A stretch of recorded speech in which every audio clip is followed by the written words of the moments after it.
तो कर चुके हैं। सामान्य राजनाथ सिंह जी का राजस्थान दौरा था, सुबह कोलायत में, दोपहर बाद फिर झुंझुनू के पिलानी में सभा करके है अभी आप सबके बीच में संबोधित करेंगे। आपके मेरे बिल्कुल दाहिनी तरफ हमारे यहाँ राजस्थान के सह प्रभारी श्रीमती विजया राहटकर जी। अपन सब जानते हैं कि राजस्थान में कई वर्षों से महिला मोर्चे की अध्यक्ष रही, अभी राष्ट्रीय मंत्री हैं और लगातार राजस्थान का कई बार प्रवास करके सब जिलों में संगठन के कार्यकर्ताओं को स्फूर्ति प्रदान करने का काम कर रही हैं। मेरे बिल्कुल बाईं तरफ पहले केंद्र मंत्री रहे, अभी हमारे यहाँ विद्याधर नगर झोटवाड़ा क्षेत्र से विधायक और राजस्थान सरकार में मंत्री सामान्य राज्यवर्धन जी इस प्रेस कॉन्फ्रेंस में हैं। मैं माननीय राजनाथ जी से आग्रह करूँगा कि प्रेस कॉन्फ्रेंस को संबोधित करें।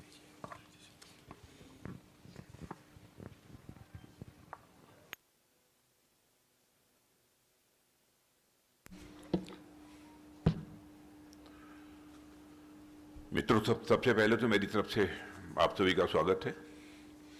आज राजस्थान में 2 सार्वजनिक सभाओं को संबोधित करने के बाद आप सभी प्रेस के मित्रों से मैं मिल रहा हूं। बीकानेर और झुंझुनू की सभाओं को मैंने संबोधित किया है। आप जानते हैं 2014 में देश के क्या हालात थे। 2014 में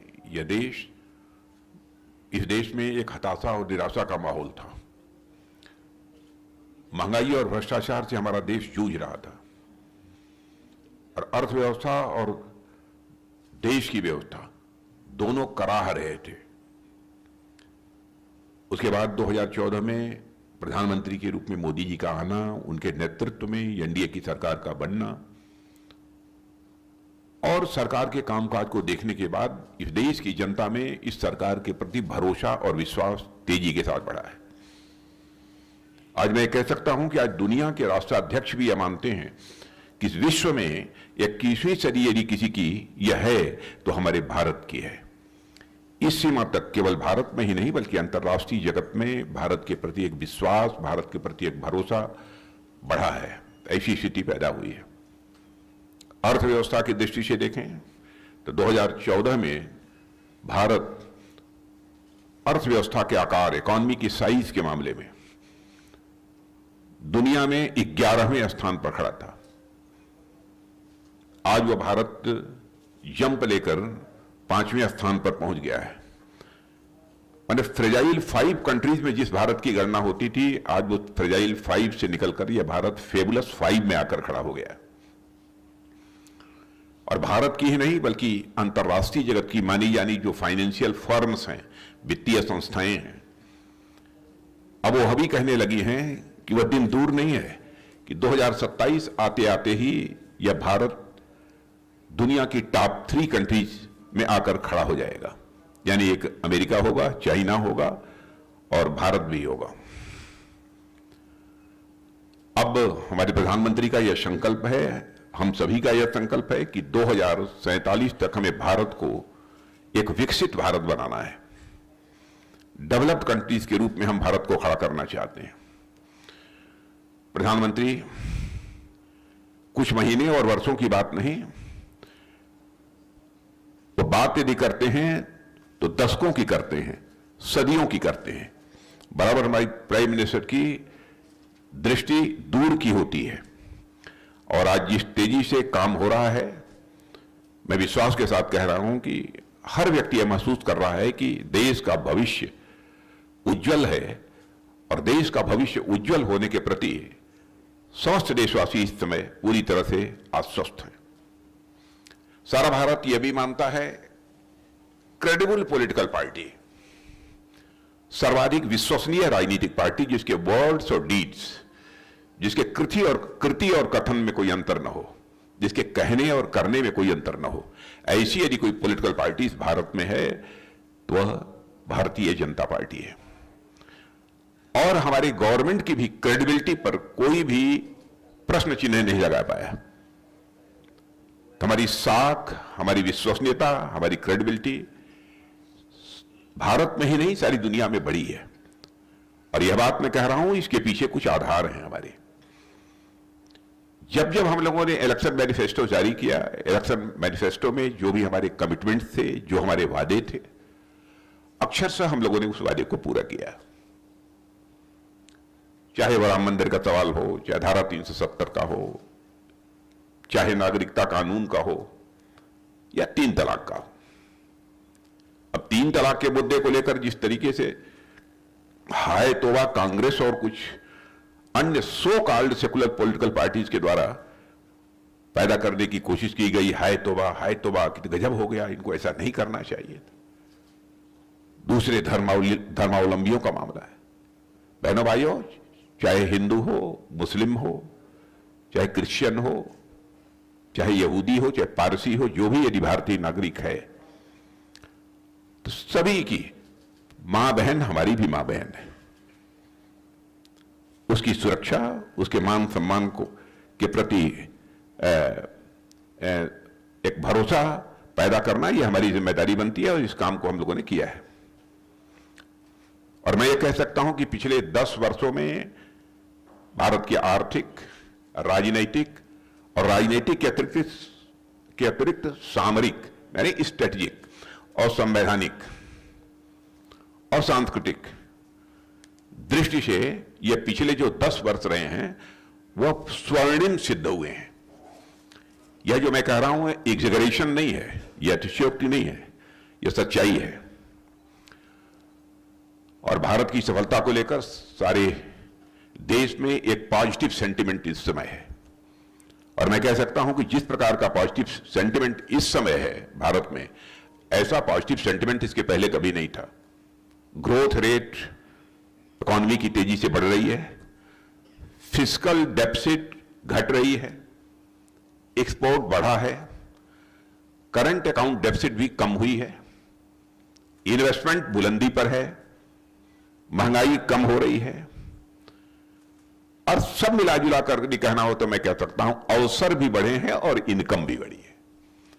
अवसर भी बढ़े हैं और आय भी बढ़ी है।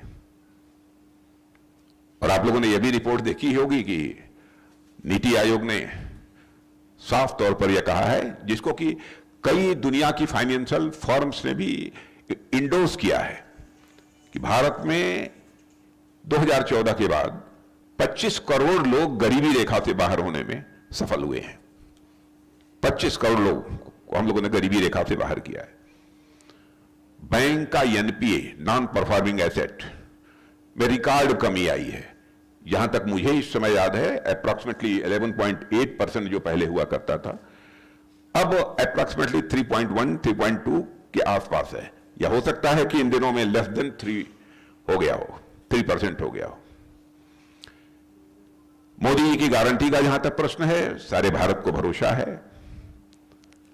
वही जहां मोदी जी की गारंटी के प्रति सारे देश को भरोसा है, वहीं पर कांग्रेस की गारंटी के प्रति लोगों का अविश्वास है। क्योंकि बराबर इस देश की जनता को उन्होंने बड़े बड़े स्वप्न तो दिखाए, लेकिन उन सारे किसी स्वप्न को वह साकार नहीं कर पाए। और मैं तो यदि कहूं तो यह कहना भी अतिशयोक्तिपूर्ण नहीं होगा कि यह कांग्रेस की गारंटी पर स्वयं बहुत सारे कांग्रेस के मित्रों का भी विश्वास नहीं है, उनका भी विश्वास नहीं है। आपने देखा होगा जबकि इनका वह न्याय पत्र जो इलेक्शन मैनिफेस्टो है कांग्रेस का जारी हो रहा था, और क्या क्या यह गवर्नमेंट बनने पर करेंगे जब यह बता रहे थे, तो उस समय तालियां नहीं बज रही थी, तो उनके अध्यक्ष ने ही कहा तालियां तो बजाओ। ऐसी स्थिति पैदा हो गई है। चिदंबरम जी बोल रहे थे ओल्ड पेंशन स्कीम पर, ओपीएस पर, तो ओपीएस का नाम तो लिया कांग्रेस ने, लेकिन चिदंबरम जी ने कहा कि चूंकि सरकार माने मोदी लेड गवर्नमेंट इसकी समीक्षा कर रही है, इसलिए इस संबंध में कुछ नहीं कहूंगा। मैं धन्यवाद देना चाहता हूं कि हमारी सरकार के प्रति उन्होंने अपना भरोसा व्यक्त किया है। और कांग्रेस ने अपने न्याय पत्र में 3 लाख नौकरियों की भी देने की बात कही थी, और रहे हैं सरकार में क्या किया है यह बताने की आवश्यकता नहीं है। और यही कांग्रेस है कि हमारे सुरक्षा के जवानों के लिए जो बुलेट प्रूफ जैकेट्स, हेलमेट्स, अन्य भी जो आवश्यक सामग्रियां चाहिए थी, उनको मुहैया नहीं करा पाई, और आज वो तरह तरह के आश्वासन दे रहे हैं। इनके समय में डिफेंस डील जो होती थी, रक्षा सौदे जो होते थे, उसमें भी बड़े घोटाले हुए हैं। सारा देश इससे अच्छी तरह अवगत है। और आज एक भी चार्ज हमारी गवर्नमेंट के ऊपर या रक्षा सौदों को लेकर नहीं लग पाया है। यह भी हमारा एक बहुत मेजर अचीवमेंट है। प्रधानमंत्री जी ने आह्वान किया था इस देश का कि अब रक्षा, भारत को तो आत्मनिर्भर बनाना ही है, रक्षा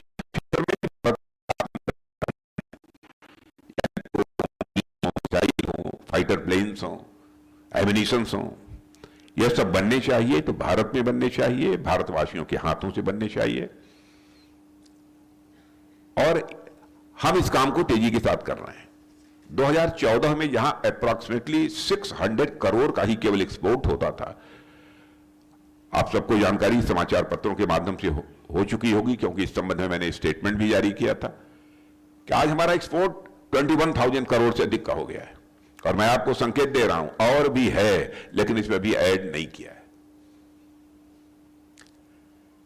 और रक्षा की दृष्टि से तो कोई भी देश हो, बहुत सारे चैलेंजेज रहते हैं, हमारे समक्ष भी चुनौतियां हैं। साइबर वार की है, अनकन्वेंशनल वारफेयर की है, असिमेट्रिकल वारफेयर की है, एल्गोरिथम वार की है। लेकिन इन सब सारे खतरों से भारत तैयार रहे, यह भी आवश्यक है, और इस दृष्टि से भी हम काम करेंगे। लेकिन रक्षा तैयारियों के बारे में एक चीज मैं स्पष्ट कर देना चाहता हूं, भारत रक्षा की दृष्टि से अपने को मजबूत कर रहा है तो दुनिया के किसी देश पर आक्रमण करने के लिए नहीं, अपनी सुरक्षा के लिए। क्योंकि आज तक जो भारत का इतिहास रहा है, भारत ने दुनिया के किसी देश पर न तो कभी आक्रमण किया है, न तो दुनिया के किसी देश की 1 इंच जमीन पर कब्जा किया है। यह भारत का चरित्र रहा है। कांग्रेस ने जो अपना यह न्याय पत्र जारी किया है, अब इन्होंने पिछड़ों के बारे में, वंचितों के बारे में, जैसे लगता है कि इनके कंसेप्ट की क्लैरिटी ही ना हो। यही कांग्रेस ने काका को ठंडे बस्ते में डाल दिया था। मैं याद दिलाना चाहता हूं देशवासियों को, मंडल कमीशन की रिकमेंडेशंस का इन्होंने विरोध किया था। पिछड़े वर्ग के लिए जो कमीशन बना हुआ, उस कमीशन को इन्होंने संवैधानिक दर्जा नहीं दिया था, बल्कि इनके द्वारा कई सामाजिक न्याय विरोधी कदम उठाए गए थे। और मैं दावे के साथ कह सकता हूं कि हमारी सरकार ने सामाजिक न्याय को सही अर्थों में लागू किया है, तहे दिल लागू किया है। और जो इस समय हम जनता में भी जा रहे हैं, मोदी जी की जो गारंटी है उसकी चर्चा कर रहे हैं, उस संबंध में मैं कहना चाहूंगा कि मोदी की गारंटी 24 कैरेट का सोना है। और इधर मैं अपनी सार्वजनिक सभाओं में जा रहा हूं, तो क्योंकि मध्य प्रदेश में कल था, आज मैं राजस्थान में हूं। मध्य प्रदेश में भी 3-4 महीने पहले चुनाव हुए थे, यहां भी यही स्थिति रही है, लगभग 4 महीने पहले चुनाव हुए थे। तो मैं जनता से मैं पूछ रहा था, बार बार चुनाव होना कैसा लगता है? उन्होंने कहा साहब नहीं होना चाहिए। और देखिए हमारे प्रधानमंत्री की दूरदृष्टि कि इन्होंने इसके पहले ही हमारे भारत के पूर्व राष्ट्रपति आदरणीय रामनाथ जी कोविंद के नेतृत्व में कमेटी बना दी थी कि 1 नेशन 1 इलेक्शन, इसकी संभावनाओं पर वो विचार करें और अपनी रिपोर्ट दें। और उस कमेटी ने महामहिम राष्ट्रपति महोदया को अपनी रिपोर्ट भी दे दी है। और मध्य प्रदेश, राजस्थान में मैंने देखा कि जनता एकदम बिल्कुल सहर्ष इसका समर्थन कर रही है। माने ये बोलते ही ट्रेमेंडस क्लैपिंग हो रही है उनकी तरफ से। और मुझे तो लगता है कभी कभी कि क्या हो गया है कांग्रेस को, जिसे नहीं कहा गया मति मारी गई है, बुद्धि मारी गई है कहा जाता है। अब मुझे लोगों ने बताया कि साहब कांग्रेस के अध्यक्ष जी आए थे, उन्होंने कहा कि साहब धारा 370 और राजस्थान का क्या लेना देना। आप कल्पना कीजिए, अरे सारे देश का लेना देना है धारा 370 से। और ये भी हमारा कमिटमेंट था, उस कमिटमेंट को पूरा किया है। उनके न्याय पत्र के बारे में मुझे कहना हो तो एक ही सेंटेंस में मैं कह सकता हूं, एक check drawn on an empty bank.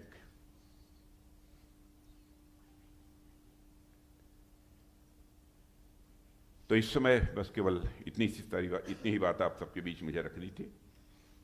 आप कुछ, हाँ हाँ बोलिए।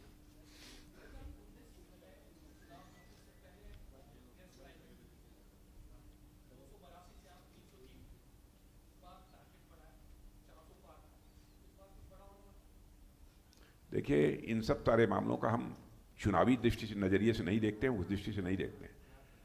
सुरक्षा का संकट यदि भारत पर पैदा होगा जब कभी भी, उसको चुनाव से जोड़कर नहीं देखा जाना चाहिए। उसका मुकाबला करने के लिए भारत तैयार रहेगा। लेकिन भारत, मैं दूसरी बात दोहराना चाहता हूं, भारत अपने सभी पड़ोसी देशों के साथ अपने अच्छे रिश्ते बनाकर रखना चाहता है और अपेक्षा भी करता है कि वो भी इसी रूप में रिस्पॉन्ड करेंगे। आशीष। 2014 से ये देखा गया है कि विपक्ष जो है वो तो एक मजबूत चुनौती के रूप में आपके सामने नहीं नजर आ रहा है, पर 2014 से ये भी देखने को मिला है कि विपक्ष की जगह आपको आपकी बीजेपी से ही चुनौती मिलती रही है।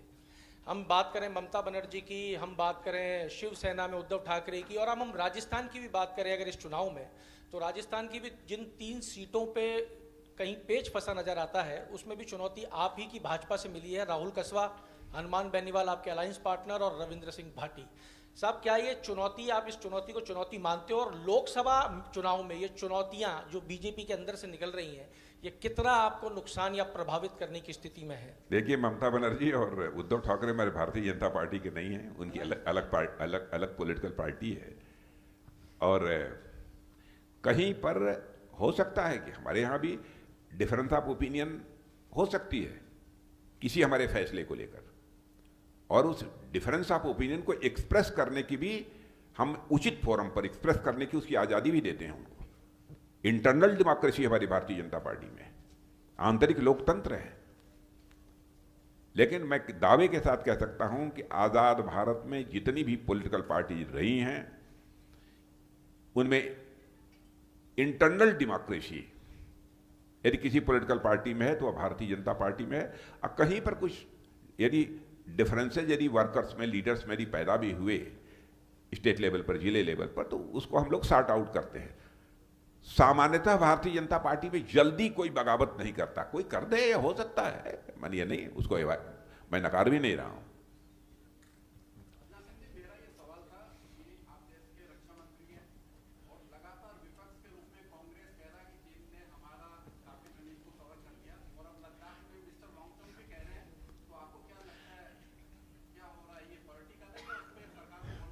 अब क्या बात करें इन लोगों के बारे में, क्या कहें उनके बारे में? हमारे देश की सेना के जवानों के शौर्य और पराक्रम पर भी वह प्रश्न चिन्ह लगाने की कोशिश करते हैं। वो तो सर्जिकल स्ट्राइक और एयर स्ट्राइक का भी प्रमाण मांग रहे हैं। ऐसे लोगों की क्या बात करते हैं आप? सचिन।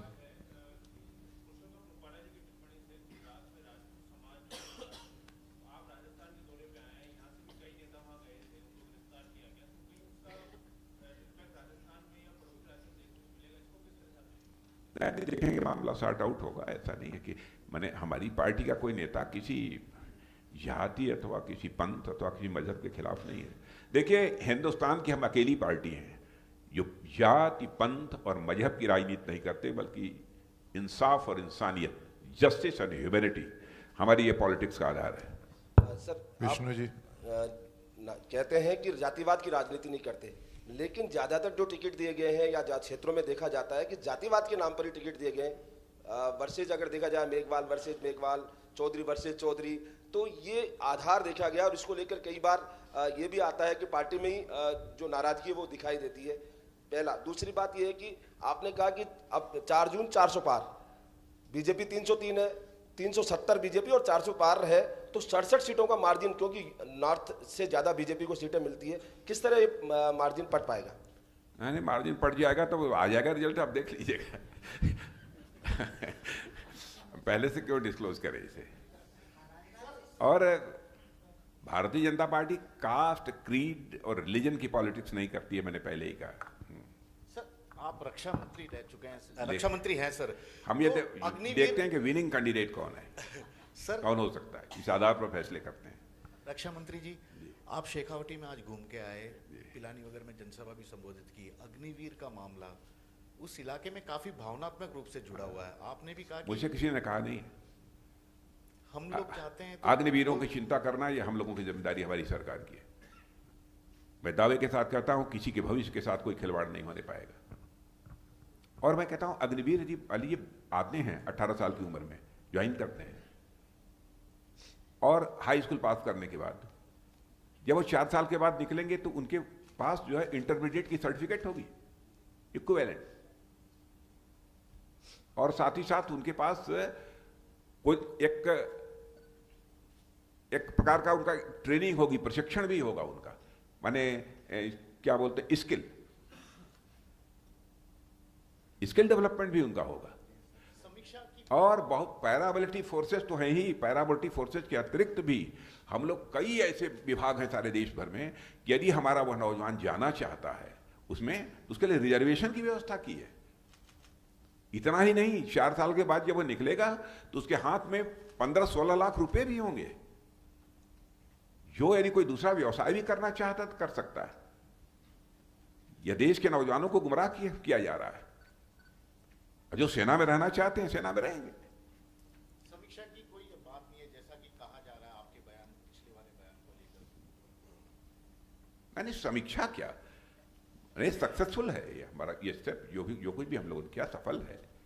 अच्छा, दूसरी, कोई भी सिस्टम हो, कोई भी सिस्टम, आज मैंने एग्जिस्टिंग यदि कोई सिस्टम है उसमें कहीं लगेगा हमको कि नहीं यह सुधार इसमें किया जाना चाहिए, अगर मैं कह रहा हूं हर सिस्टम में सुधार की गुंजाइश रहती है, इस रूप में लिखिएगा, हर सिस्टम में सुधार की गुंजाइश रहती है। यदि कहीं कोई आवश्यकता होगी तो सुधार भी करेंगे, लेकिन अपने सेना में भर्ती, अग्निवीर के रूप में भर्ती होने वाले जवानों के भविष्य के साथ किसी भी सूरत में हमारी सरकार खिलवाड़ नहीं होने देगी, उनका भविष्य सुरक्षित रहेगा। राजनाथ सिंह जी, आप बता रहे हैं कि भारत विदेशों में हर एक से सबसे अव्वल अपना नाम कमा रहा है, तो अंतर्राष्ट्रीय संस्था ने अपनी रिपोर्ट जारी किया है जहां कुछ देशों पे रिसर्च किया, अपनी रिपोर्ट में ये कहा है कि भारत भी 10 देशों में, तानाशाही जैसे देश है उनमें सम्मिलित होने जा रहा है। लोकतांत्रिक यहाँ खतरे में होता जा रहा है। आप विदेश को तो आप हंसी खिली में उड़ा देते हैं, जहां विदेशी लोग जब भारत के बारे में ये कह रहे हैं तो आप क्या कहेंगे इसके ऊपर? मैं इसलिए कहना चाहता हूं, ये यहाँ पर डेमोक्रेसी न होती तो आप प्रश्न ही न पूछ पाते। सर, प्रश्न आप पूछें, डेमोक्रेसी में पूछ सकते हैं, यहां डेमोक्रेसी नहीं है, वहां प्रश्न नहीं पूछ सकते। सर, डेमोक्रेसी की बात करण सिंह उच्चारदा जोधपुर कैंडिडेट है, उनका ये कहना है कि 2029 में जो चुनाव होंगे वो पाकिस्तान की तरह इंडिया में चुनाव होंगे, और पाकिस्तान का इलेक्शन कमीशन जो कहता है कि मैंने जानबूझ के 70 सीटें हरवा दी, हिंदुस्तान में भी 2029 में ऐसा होगा। जाना जी, हमारी पाकिस्तान से तुलना मत करिए। कहाँ चले गए आप?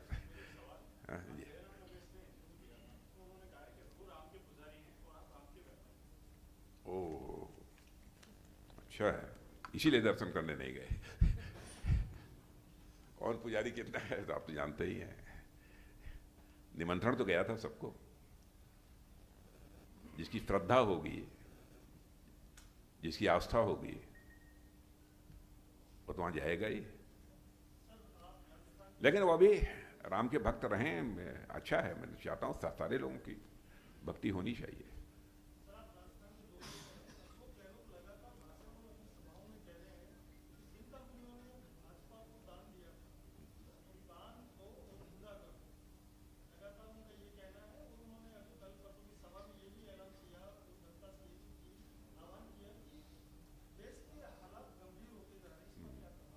क्या कहें इस पर, बेचारे, अब वो सब सारे लोग खुद ही संकट में हो, क्या कहेंगे। और एक प्रश्न पहले क्या पूछा था आपने? इलेक्ट्रल, अच्छा, मैंने इलेक्ट्रल बॉन्ड केवल हम ही को मिला है, उनको नहीं मिला है। इलेक्ट्रल बॉन्ड उनको भी मिला है, हमको भी मिला है।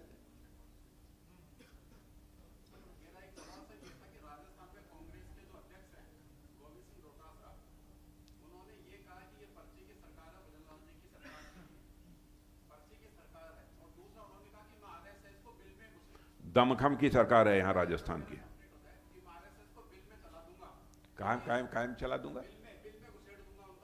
अरे राम राम, बड़ा सटीक उत्तर है लेकिन दूंगा नहीं। कौन कहां घुसा देगा वो।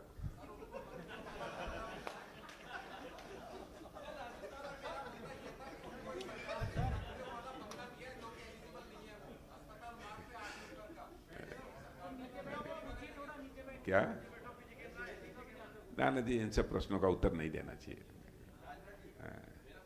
बताइए कहाँ कहाँ कहाँ कहाँ हमको घुसा देंगे बिल में?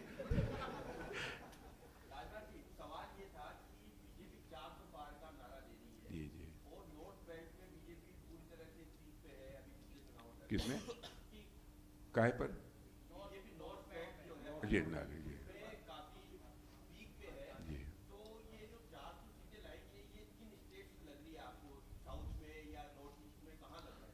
सभी जगह हमारी सीटें बढ़ेंगी। वैसे लगभग नॉर्थ ईस्ट में भी तो सैचुरेशन की ही स्थिति में हम लोग रहे हैं, एक आध 2-3 सीटों को छोड़ दिया जाए तो। और साउथ तो है ही। अब साउथ में कर्नाटक में वैसे भी 25-26 सीट पहले भी जीत चुके हैं 28 में, और तमिलनाडु में भी जीतेंगे।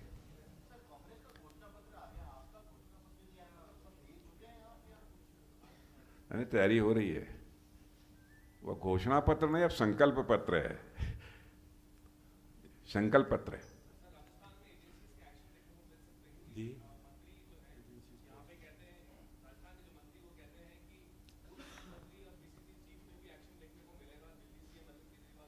देखिए, यह अनावश्यक देश की जनता की आंखों में धूल झोंकने की कोशिश की जा रही है।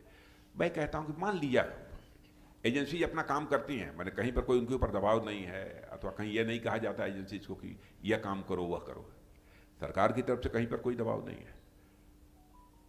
अच्छा, दूसरी चीज, यदि कोई गलत काम करता है, चाहे कोई एजेंसी हो, चाहे तो कोई ऑर्गेनाइजेशन हो, यदि कोई गलत काम करता है तो अदालत तो बैठी है ना, अदालत के पास जाइए।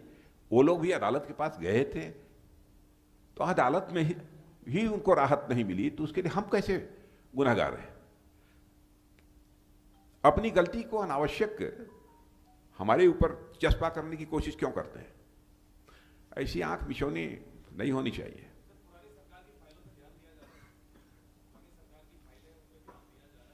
मैंने हम लोग केवल देश को आगे ले जाने पर ध्यान केंद्रित किए हुए हैं। बहुत बहुत धन्यवाद। अब नहीं, ऐसा मत करिए प्लीज।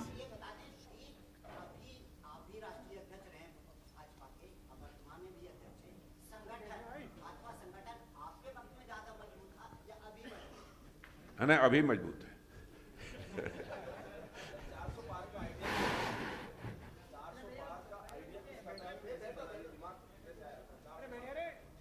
चलिए बाद में बताइए।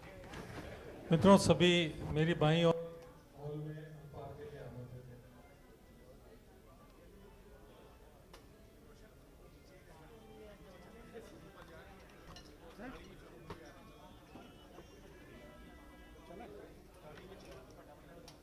अगर ये ऊपर गए तो मैं ऊपर अपना